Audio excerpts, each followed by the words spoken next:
Welcome to the Disabled Podcast, starring your host, Christian Reitz. Hot dog, let's go! Welcome to the Disabled Podcast, the show that incorporates disabilities with the magic of Disney. Welcome to episode number 2, entitled The Daz Pass. Be sure to use our hashtag the Disabled Podcast when sharing this podcast to all social media platforms. Now again, that's hashtag the Disabled Podcast when sharing this podcast to all social media platforms. And now, here is your host, Christian Reitz. What's up, everybody? Welcome back to episode number 2 of season 3 of the Disabled Podcast. I'm so excited to have you guys join me for this very special episode and very informative episode of the Disabled Podcast. Before we get into today's topic, though, I want to reveal something. If you guys have been following me on Facebook for quite a while, you know that we've been doing a contest to win a free t-shirt from the Disabled Podcast. And that is, of course, the And We'll See You Real Soon t-shirt that I've been posting about for quite a few weeks now. And so a couple of you guys have entered, and so let's go ahead and reveal the winner right now. So drum roll, please. And the winner is Carrie Cowell. So if that is you, go ahead and comment down below, and I will get in contact with you via the Facebook page. And we'll get you your t-shirt. So guys, thank you so much for those of you that have entered the contest, and for those of you that that's just been supporting the podcast for quite a while. We'll do more of these contests here in the future. So stay tuned to the Disabled Podcast Facebook page, and we'll just continue to do more of these. So now let's get into today's topic, and that is, of course, the Daz Pass. All right, now I get it. A lot of people have problems with the Daz Pass, but don't worry, we're going to cover all of that today. We're going to talk about the controversies, the pros and cons behind the Daz Pass, and really how to navigate the Daz Pass on your next trip to Walt Disney World. So you want to stay tuned to this episode and be all informed all about the Daz Pass. Now, for those of you who are new to the Daz Pass and you're wondering, what is the Daz Pass? Well, it was introduced by Disney back in 2013. Now, it replaced the old guest assistance card that used to be available, which had become notorious and is pretty sad, actually, for being misused by guests who didn't really need it. Now, the idea behind DAS was to give guests with disabilities a fair way to enjoy the parks without having to wait in long lines. So here's how that would work, and we'll use, say, Space Mountain, for example. If the standby wait for Space Mountain was 60 minutes long, you could get a return time 60 minutes from when you requested it. That way you can go explore other parts of the park while you wait. Now, let's skip forward to today. Let's say you're visiting Magic Kingdom with your family and your child has autism. Now, they might find it really challenging to wait in a crowded line for a ride like Seven Dwarfs Mine Train. Now, with DAS, you can get a return time that allows you to come back when it's less crowded, making the experience much more enjoyable for everybody. Now, fast forward to May 2024, when Disney had made some significant changes to the DAS program. So now it's mainly aimed at guests with developmental disabilities like autism. Now, the eligibility criteria has become stricter, and you have to register via live video chat instead of in person at guest relations. Now, there's, of course, big issues with all of this stuff, and one of the biggest issues is that guests with physical disabilities, such as spina bifida, like myself, we are actually no longer eligible for the DAS program. Now, this has led to a lot of criticism and even in court, some legal challenges. Now, people are saying that these changes violate the Americans with Disabilities Act by unfairly restricting access to DAS. Now, guests with mobility issues who used to rely on DAS to avoid the long walks or standing in lines, they might not qualify anymore. Now, this is causing a lot of concern, and I can understand why, about accessibility and fairness for all guests with all different types of disabilities.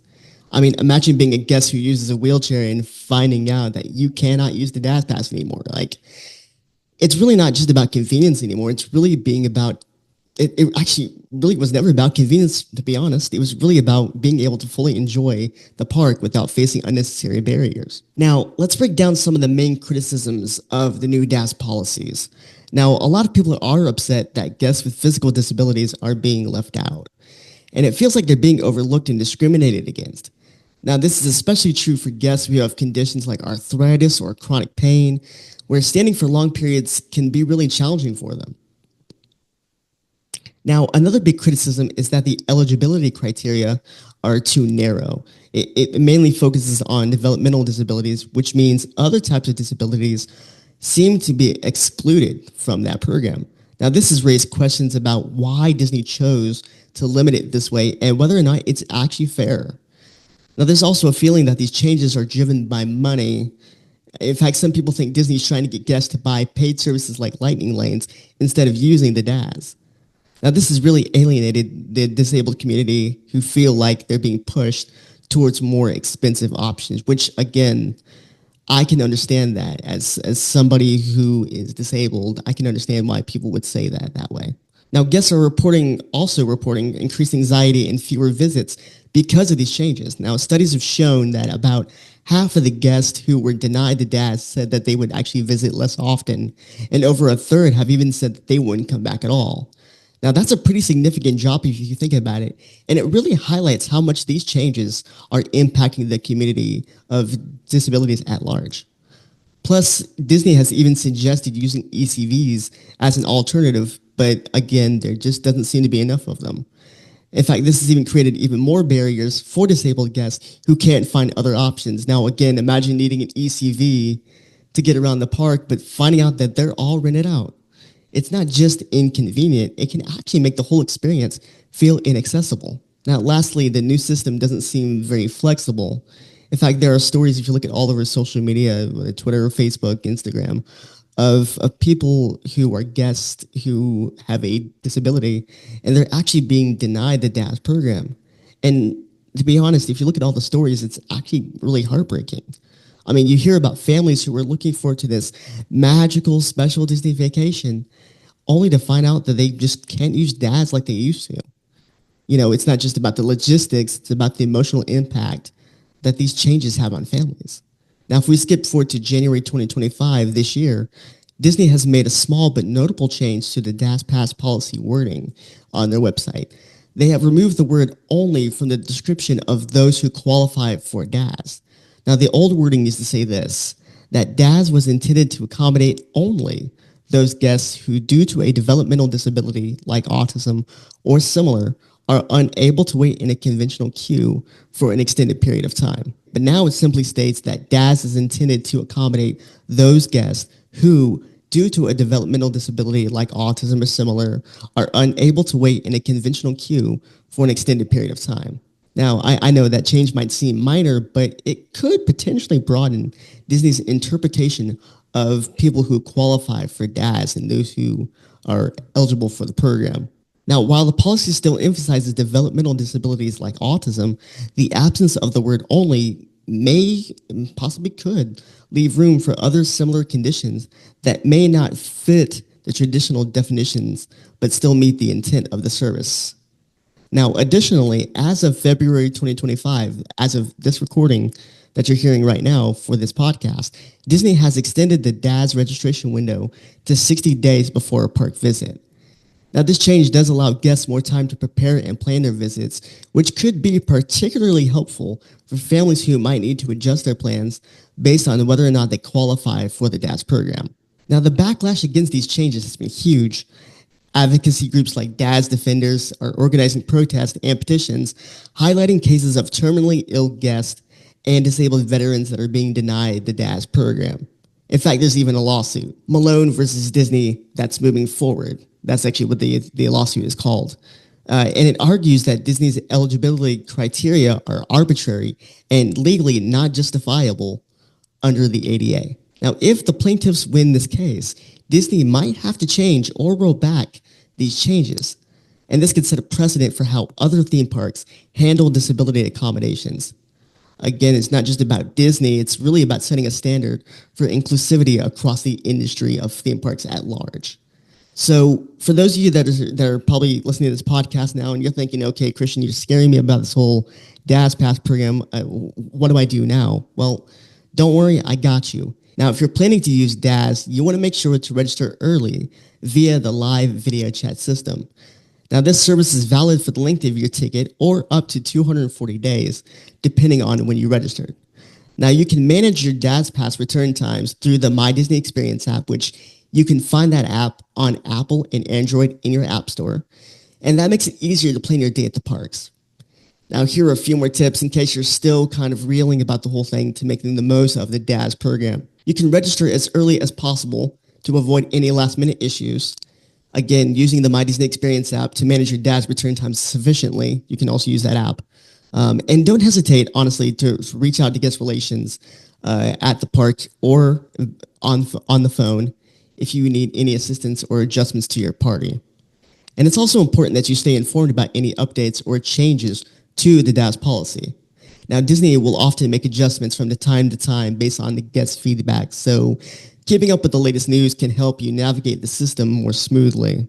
Now, if we look ahead to Disney and their initiatives for inclusivity and accessibility, looking forward, it's clear that Disney's DAS policy is going to continue to evolve. And of course, the company is going to likely face ongoing pressure from advocacy groups and legal challenges to ensure that its policies comply with the accessibility laws. Now, in the meantime, it's okay because guests with disabilities can continue to advocate for themselves and support organizations working to improve accessibility at Disney and beyond. Whether that's through policy changes or technological innovations, Disney has honestly a really good opportunity right here to set a new standard for inclusivity in the theme park industry. Again, it's not really about making sure that everyone just enjoys the parks. It's about helping to create an environment where everyone feels welcome and included. And isn't that what Disney is really all about? I mean, it's really the magic of Disney that should be accessible to everyone regardless of their abilities. So again, I hope that some of this information and some of the controversy behind this is helpful to you in this episode about the DAS Pass and really helping in planning your Disney trip. So I really hope that this has been a very informative episode for you in learning how to navigate the DAS Pass. And if you have any questions, you can always reach out to me in the comments below or through the Facebook page, the Disable Podcast Facebook page, or you can go check out Disney's website. Again, they always update information from time to time. And I'm just hoping that the future of the DAS program is really changed to do what it's supposed to do, and that's to make sure that Disney is accessible for everybody, regardless of the disability that you have. Well, guys, that is all for this episode of the Disable Podcast. I hope that you guys will join me in just a couple more weeks for another brand new episode of the Disable Podcast. Again, be sure to stay tuned to that Facebook page, the Disable Podcast Facebook page, for when I announce what that episode is going to be about. Well, guys, as I always say, have a wonderful day, and we'll see ya Real soon. Thank you for joining us for this week's episode of the Disable Podcast. Be sure to use our hashtag the Disable Podcast when sharing this podcast to all of your social media platforms. Have a wonderful day, and we'll see ya real soon.